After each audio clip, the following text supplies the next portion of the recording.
Psoríase Brasil apresenta Doenças de pele. Olá, bem-vindos ao novo episódio do podcast Doenças de Pele, uma produção da Psoríase Brasil. Eu sou a jornalista Ana Paula Dixon e hoje recebo o Dr. Wagner Galvão para falarmos sobre o burden da doença psoriásica. Vamos abordar a psoríase pustulosa generalizada e a jornada única e rara destes pacientes. O Dr. Wagner Galvão é médico dermatologista do Hospital Alemão Oswaldo Cruz e do Hospital Sírio-Libanês, ambos em São Paulo. Dr. Wagner, muito bem-vindo novamente ao nosso podcast. É sempre um prazer, Ana. Obrigado.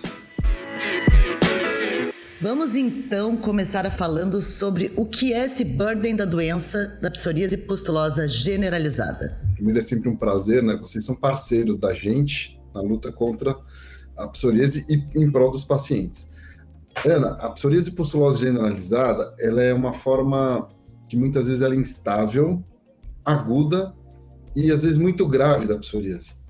Então, não é incomum quando a pessoa tem essa forma, né, a PPG que a gente fala, ela tem outras complicações. Então, ela tem febre, queda do estado geral, às vezes problemas em outros órgãos. E a gente começa a ter um conceito, que de vez em quando aparece nessas formas, de mortalidade na crise da doença. Esta questão da mortalidade seria o burden? Porque é um tema que a gente vê em medicina, né? Mas, assim, para leigos, muitas vezes a gente não sabe exatamente o que significa. São duas formas de ver o burden, né? Quando a gente fala em mortalidade, né? Não sei nem se é o burden, né, que é o fardo que a gente fala, é um conceito terrível, cara. O cara pode morrer de uma doença de pele, numa crise de pele. Agora, o burden, propriamente dito, no sentido do sofrimento que a doença traz, é uma coisa atroz, porque às vezes esses pacientes são pacientes que a gente tem que internar para manejar o paciente internado. Eu tenho alguns casos, né? Era uma forma mais rara, graças a Deus, mas de internar eventualmente em situação de UTI, de cuidados intensivos, com comprometimento de problemas fígado, coração, pulmão, outras coisas, além da dor. Então, não estou falando do contexto social, que é péssimo. Eu estou falando de uma coisa dramática do cara estar internado, né? Então, febre, queda do estado geral, dor, comprometimento dos outros órgãos, ele vem com o pacote completo. Essa forma de psoríase, a PPG, ela é a mais grave das possibilidades de psoríase? Olha, tá lá junto com a forma eritrodérmica, mas sim, ela é uma das formas absolutamente graves, com esse requinte de crueldade que ela explode, né? Ela tem muitas vezes crises, surtos. Então, às vezes o cara tá bem, de repente explode, vem uma bomba nuclear, e não é infrequente a gente conhecer esses pacientes no contexto de ser chamado no desespero no pronto-socorro do hospital. Porque esse cara, muitas vezes, é lá que ele vai parar, não é na clínica do dermatologista. Quais são as características, assim, os sintomas? Como é que um paciente identifica que ele está com PPG? Se é que pode identificar, né? Eu vou dar algumas características em geral, né? Mas o grande ponto que quem vai fazer o diagnóstico disso aí é quem conhece a doença. Então, é fundamental alguém que tem intimidade com a psoríase, né? Então, pode ter as placas características de psoríase descamativa ou não, mas ele tem lesões que são pústulas, que são bolinhas de pus, muitas vezes até fora das placas, quando elas ocorrem, que elas vão confluindo e formando, às vezes, lagos de pus, que eles podem ou serem úmidos, então, às vezes, ter pus mesmo, propriamente dito, ou, às vezes, eles dessecam, eles ficam secos e vão descamando. Frequentemente o paciente tem febre, essa é uma marca comum em crises, né? E essa coisa, astenia, dor, é uma pessoa doente. A gente, né, o jargão popular, a gente sabe quando a gente tá ruim, tá doente. E ela tem essa característica. E doutor, quando, por exemplo, um paciente está assim, vamos supor que ele ainda não tem o diagnóstico de um dermatologista de que ele tem psoríase. Pode ocorrer de ele chegar num pronto-socorro, num pronto-atendimento e ser confundido esse diagnóstico? Ocorre isso? Ou fica evidente assim, que aquilo é psoríase de uma forma mais explícita? Muito comum ser confundido, muito comum o pessoal ter dificuldades no manejo, e isso ainda ganha as tintas de algumas ações que são comuns serem feitas no contexto do pronto-socorro, apesar de contraindicadas por quem conhece, eles podem piorar. Então, por exemplo, muitas vezes o pessoal vai lá, dá corticoide, e o rebote da retirada do corticoide pode ser o gatilho para a psoríase pustulosa generalizada. No contexto de pronto-socorro, poucos lugares têm acesso fácil a um dermatologista. Geralmente isso acaba sendo restrito nos centros de excelência, nos centros maiores. Então, é muito frequente o pessoal bater cabeça. Então, interna, sei lá, às vezes para infectologia, às vezes o pessoal da clínica médica, e muitas vezes na minha história, quando eu me deparei, aquela coisa, o cara já está internado há uma semana, o pessoal batendo cabeça, aí alguém chega no dermatologista e bota a gente dentro do caso. E aí consegue chegar ao diagnóstico. E essa questão do uso de corticoides pode piorar, então agravar o quadro da psoríase da PPG. Isso, existem alguns gatilhos que podem desencadear a PPG, então, por exemplo, infecção, algumas medicações que podem precipitar a crise, né?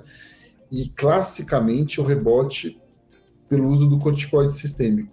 Então, eu não estou falando da pomada e do creme de corticoide, que a gente acaba usando bastante, mas muitas vezes, quando a gente usa um corticoide sistêmico, e eu costumo brincar com os meus colegas não dermatologistas, né?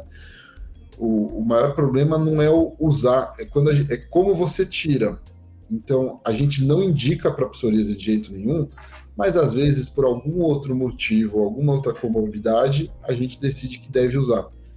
E o grande ponto para a gente já que você deu, deixa a gente tirar bem devagarinho, porque eles pensam, em geral, o contrário, né? Eles dão uma porrada e tiram de uma vez. É aí que dá PPG. Dr. Wagner, e esse tipo de psoríase, ele pode ser concomitante com outros tipos de psoríase? Porque existem vários tipos, né? Acho que o senhor até poderia brevemente, se possível, falar. E se existe essa possibilidade de ter mais de uma forma de psoríase com a PPG? Sim, a gente tem um cardápio muito variado nos tipos de psoríase, né? Brincadeira à parte. E muitas vezes você tem as sobreposições, porque existe um cerne comum da doença. Então, a gente fala lá da psoríase em placas, antes o pessoal chamava psoríase vulgar, aquelas placas vermelhas que descamam, muito frequentemente no couro cabeludo, nas regiões dos joelhos, dos cotovelos. Essa é a forma mais clássica que pode pegar no corpo inteiro.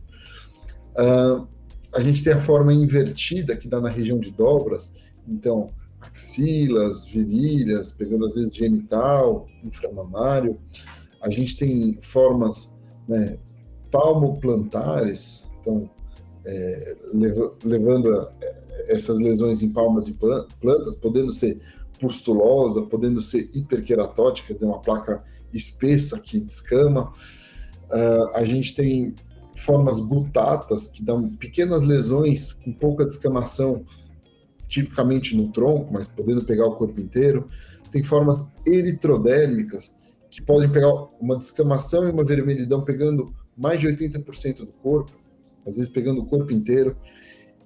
A forma pustulosa, e a gente tem as misturas, né? Então tem gente que tem couro cabeludo e palmo plantar, vulgar, palmo plantar, tem invertida e vulgar, ou invertida em placa. Aí fica essa combinação nesse cardápio extenso da nossa amiga psoríase. E aí elas podem ser concomitantes, então? Sim, sim. Uma porcentagem razoável dos pacientes com PPG, ele tem uma psoríase crônica e agudiza numa crise de psoríase pustulosa generalizada. Doutor, e esse paciente, ele necessariamente precisa ser hospitalizado ou há tratamentos também ambulatoriais que faz em casa? A gente acaba indicando internação quando você tem um quadro muito instável, como o receio de comprometimentos numa evolução desfavorável por esses comprometimentos de outros órgãos, queda do estado geral, tal. Não são todos os pacientes que a gente precisa internar, não. A discussão do tratamento da psoríase pustulosa generalizada, ela foi melhorando nesses últimos tempos, até porque surgiu no horizonte um mecanismo fisiopatológico, um mecanismo da doença mais específico, inclusive um tratamento novo que está para chegar, digamos assim. a gente já discute muito ele, já namora ele aqui nos trabalhos, nos encontros, nos congressos, e parece que tem uma efetividade muito grande. Antes desse tratamento, e que ele ainda não é disponível neste momento, a gente acaba aproximando muitos dos tratamentos da psoríase em placas mesmo. Tá? Pensando nesses casos mais instáveis, nesses casos mais agudos, então a gente usa muito ciclosporina, às vezes acitretin quando possível, eventualmente o uso de alguns imunobiológicos, mas quase que invariavelmente tratamento sistêmico para esses casos. Porque, eventualmente, os imunobiológicos, eles têm menos ação nesse tipo de psoríase? Eles seriam os mais avançados, não dentro da psoríase grave? Então, mas os estudos para esses imunobiológicos que a gente tem agora, eles são todos feitos em psoríase em placa. Então, a gente acaba aproximando, mas não é exatamente a mesma coisa. Eu também sou fãzaço deles, entendo eles como uma grande mudança no patamar do tratamento. E, por exemplo, no Japão, que é onde eles têm mais casos de psoríase pustulosa generalizada, eles têm até os remédios imunobiológicos que eles usam mais, né, para essas formas. Mas o resultado ele não é tão condizente com os estudos e tão brilhante como a gente tem na psoríase em placas. Ele é um pouquinho diferente. E é essa novidade que eu comentei agora há pouquinho. Se descobriu que existe alguns processos para ter essa forma de doença um pouquinho diferentes, um pouquinho mais específicos. E é aí que está chegando um remédio novo para mexer nesse ponto do processo. Ai, que bom que está chegando medicamento novo, né, doutor? Imagina para vocês que estão aí no dia a dia lidando com esses pacientes, eu sei a preocupação que tem, a alegria, né, de saber que vai ter um medicamento que vai mais ao alvo. Exato, e esse caso, ele muitas vezes ele é dramático, né? Aquela coisa, quando a gente vai conversando aqui, Ana, eu vou lembrando dos pacientes que a gente teve que internar, dos pacientes graves, internações, às vezes, eu tenho um grande amigo meu, que virou amigo depois, acompanho já faz tempo, ficou mais de 40 dias internado, UTI, instável, tá? E nesse momento fica aquela coisa dramática, né? Para quem está ouvindo a gente em casa, sei lá, a pessoa tem um infarto e vai para o hospital, você sabe que tem o risco de morte. É esperado, né? É consenso. E que bom, a maioria dos casos vai bem. Só que a pessoa tem uma doença de pele e falar em mortalidade, eu acho que o degrau é muito grande, não é esperado. E fala assim, como assim? Eu posso morrer por uma doença de pele? Fala, putz, pode. E aí? O choque é grande. Então é muito chocante e é difícil manejar nesse contexto ali, às vezes agudo, você conhecer a pessoa ali no pronto-socorro, falar, vou internar e isso aqui a gente vai tentar conduzir, mas às vezes complica, né? Muito difícil. Mas justamente isso é um dos temas que nós aqui na Psoríase Brasil, com o apoio de vocês, batemos nessa tecla, né? Que muitas vezes a doença acaba sendo minimizada achando que é só uma questão de pele, que é tratável, que é mais leve. Quer dizer, tratável mas enfim, não em todos os casos. E essa falta de dimensão real do que é a psoríase, o que pode ser uma psoríase grave, né, doutor? Até nessa forma de bate-papo, é engraçado, quando a gente conversa com colegas médicos, não dermatologistas, que eles não têm essa dimensão, né, e às vezes eles não têm a sutileza de entender o ponto da doença. Eles falam assim, não, mas vocês tratam psoríase por estética? Fala assim, não, estética é assim, eu não gosto do meu nariz. Fala assim, putz, cara, azar, você é italiano, você tem nariz batatinha, azar é seu. Não era esperado que seja assim. A pele dessa pessoa, ela causa um fardo social que isola ela da sociedade, e isso está lá, descrito desde dos textos bíblicos, onde se fala de lepra, e hoje a gente entende que é psoríase. Tá lá, tem lá um trecho dos Levíticos, de vez em quando em aula eu brinco que eu me transvisto de pastor e cito esse texto. E hoje em dia, na sociedade, a gente continua fazendo a mesma coisa. A gente acaba, por mecanismos nossos, inconscientes como sociedade, isolando quem tem alguma coisa diferente. E o paciente que está ali no meio, putz, ele fica fragilizado por isso. No caso de hoje específico, a gente está falando da PPG, eu ganho essas outras dimensões de internação, de comprometimento de órgãos, de contexto de UTI, de instabilidade e até de contexto de mortalidade, que se fala em torno de 7 a 10%. 10% é muita coisa. Nossa, é altíssimo mesmo. Doutor, e dentro deste universo, o senhor tinha falado que no Japão tem muita PPG.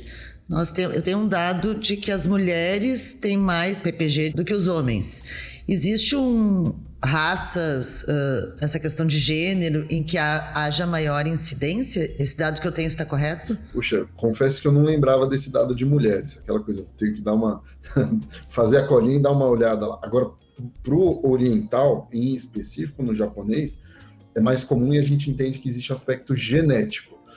Tanto que, antes dessas discussões que hoje estão específicas, por causa desse novo conhecimento, lá atrás ele já tem critérios próprios de classificação de psoríase pustulosa generalizada na Associação dos Dermatologistas do Japão, ele já tem diretrizes próprias para manejo de psoríase pustulosa generalizada, porque parece que existe um aspecto genético para o japonês. Doutor, e outra questão, o senhor estava comentando Nós temos aqui um comentário de uma paciente, porque pelas nossas redes sociais nós recebemos muitos comentários, dados, perguntas, e uma paciente, mulher, comentou a questão do impacto gerado pela PPG na sua qualidade de vida. E fala muito da questão do odor exalado pelo pus nas feridas. Bom, primeiro, parabéns pelo trabalho nas redes sociais, vocês são muito ativos e a gente sempre bate palma para isso. Segundo, assim, a própria psoríase, quando ela descama e tem muita descamação, ela tem uma característica, às vezes, de odor, pela colonização secundária de bactérias que acabam degenerando as placas de psoríase. E a psoríase pustulosa, o pus, ele tem um odor pior e ele muitas vezes causa dor. Então, assim, quem já trabalhou num contexto de saúde, quando você drena uma lesão com pus, o pus ele tem um odor mais forte, característico. E quem tem isso em áreas grandes do corpo, sim, um fardo social enorme. Fora isso, a lesão pustulosa, quando úmida, ela é uma erosão na pele, ela dói. E ela gruda, e onde gruda, arranca pedaço. Então, ela causa uma alteração, uma limitação muito grande na funcionalidade. A pessoa não consegue colocar uma roupa, não consegue sair, e por dor, uma limitação como se ela tivesse queimada, entre aspas, né, ferida. Então, é uma doença, muitas vezes, incapacitante mesmo. Nossa. Não, e por isso que o senhor falou também, por isso que eu imagino que tem a questão também da internação, né? Porque como é que a pessoa vai ficar nessa situação conseguindo, né, conviver, enfim, no seu dia a dia deve ser bem, bem complicado. Sim, e além do mais, quando muitas vezes, né, esses casos muito agudos, muito inflamatórios, aí você vai lá, colhe exames do fígado e tem comprometimento da função do fígado. Às vezes tem comprometimento na parte pulmonar, da parte cardiológica, e você tem que monitorizar tudo isso. E quando a pele está aberta, às vezes você tem infecção em cima desse problema, e a pessoa às vezes evolui com choque séptico, né? Infecções disseminadas.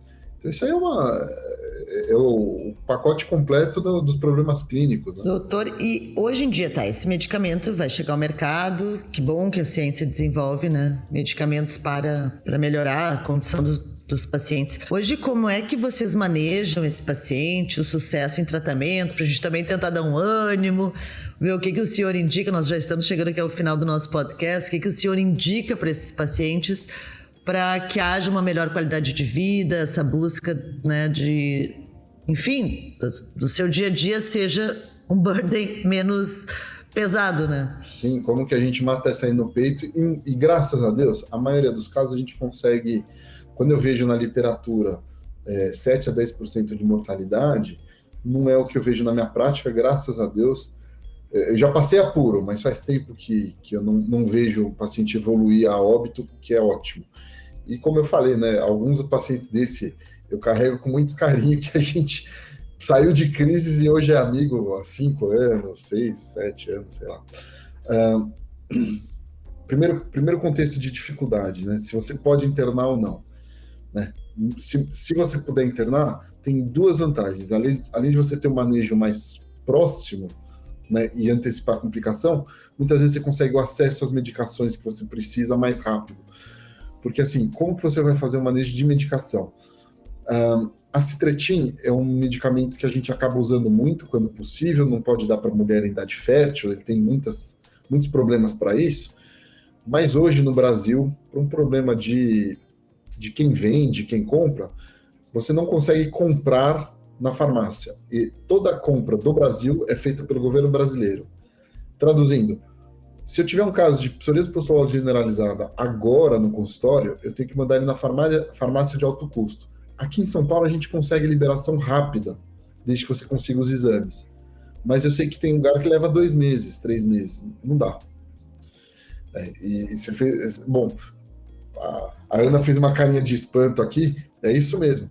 E às vezes a gente que tem ambulatório ou tem muito paciente com psoríase, às vezes a gente até tenta manejar de um paciente para o outro, fica no desespero, que a gente precisa dessas medicações. Outra medicação que a gente acaba usando muito, também quando possível clinicamente, é a ciclosporina. A ciclosporina tem fornecimento no governo e dá para comprar. Só que ela é cara, ela não é barata não. Tá? O curso de 1 mês de ciclosporina, ele está ali perto de algumas centenas de reais, às vezes R$800, R$1.000, então já é muito salgado para muita gente. Mas, quando você interna, você consegue relativamente fácil ciclosporina, então é uma saída. Os imunobiológicos, a mesma coisa. Se você for conseguir no governo, depende da variação do tempo que os estados levam, e você precisa de um monte de exames. E no contexto internado, muitas vezes você consegue fazer os exames rápido, e consegue a liberação dessa medicação rápida dentro de alguns hospitais, porque você já tem a previsão do convênio, tal. Então, muitas vezes você, para ter o acesso à medicação, você acaba internando. E quando não tem essa possibilidade, a ciclosporina é uma grande saída, né? Também com as dificuldades dela, ou quando possível e rápido, o Acidretin é uma ótima saída. Doutor, o senhor falou isso em questão da farmácia do Estado, mas e se esse paciente tem plano privado? O caminho é o mesmo? Vai ser via Estado? Via SUS? Não. É assim, o plano privado, ele vai cobrir as medicações injetáveis. As medicações orais, ele não cobre ambulatorialmente. Então, o Acitretin ambulatorial, ele não vai cobrir. E o Acitretin, mesmo internado, hoje, toda a produção, ela é produzida lá em Israel, e toda a produção que chega no Brasil, quem compra é o governo. Então, mesmo que está aqui em grandes hospitais de São Paulo, os melhores hospitais, o hospital não consegue comprar. O problema não é preço, porque todo o Acitretin que chega no Brasil, ele vai para a farmácia de alto custo.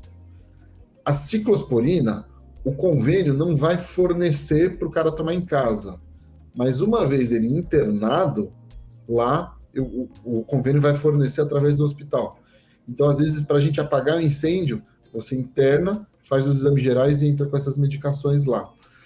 Em relação ao imunobiológico, a mesma coisa. Eu tenho um tempo para conseguir no governo e eu preciso dos exames. E a mesma coisa em relação aos pacientes conseguirem através do convênio, ele tem um prazo para fornecer, se é ambulatorial. Se eu tenho um caso dramático desse, eu boto dentro do hospital e eu consigo muito mais rápido. Mas aí também vocês médicos ainda têm que lidar com essa questão administrativa para conduzir o paciente para essas vias, além de serem médicos. Pois é, depois você me convida para fazer um podcast do Burden para os médicos.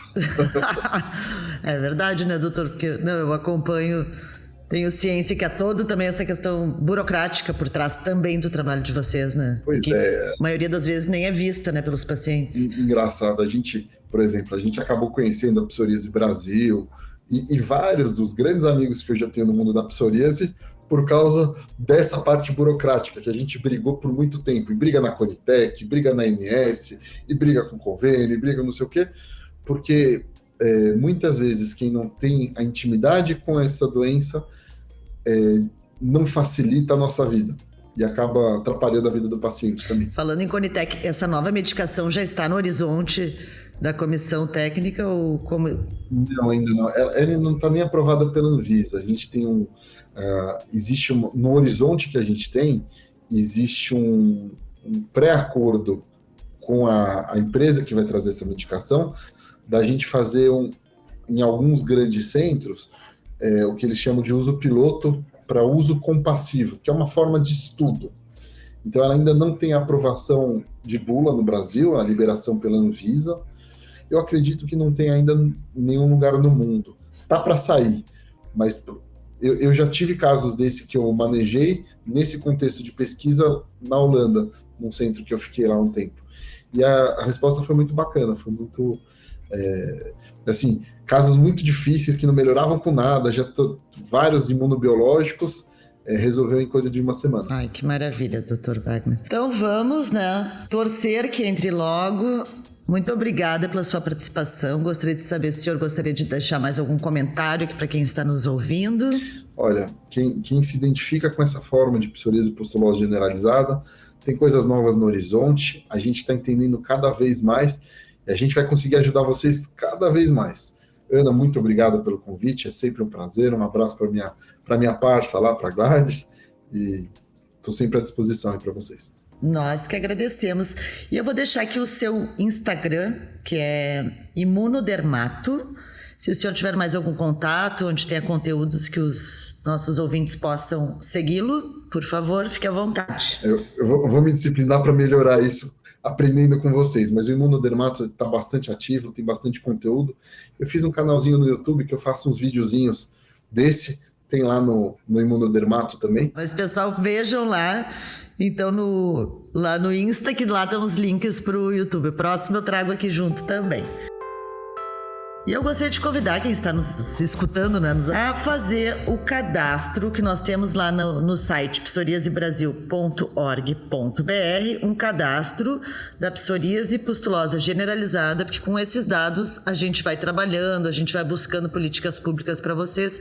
Então fica o convite. Temos também nosso canal do YouTube, Psoríase Brasil, o nosso Instagram, que é Psoríase Brasil _oficial, e o nosso canal também no Face, que é só Psoríase Brasil. E gostaria de agradecer o patrocínio deste podcast ao Laboratório Boehringer Ingelheim, que foi um prazer estar aqui falando sobre as novidades que estão chegando, graças a Deus, a esta doença. Um abraço a todos e até o próximo episódio.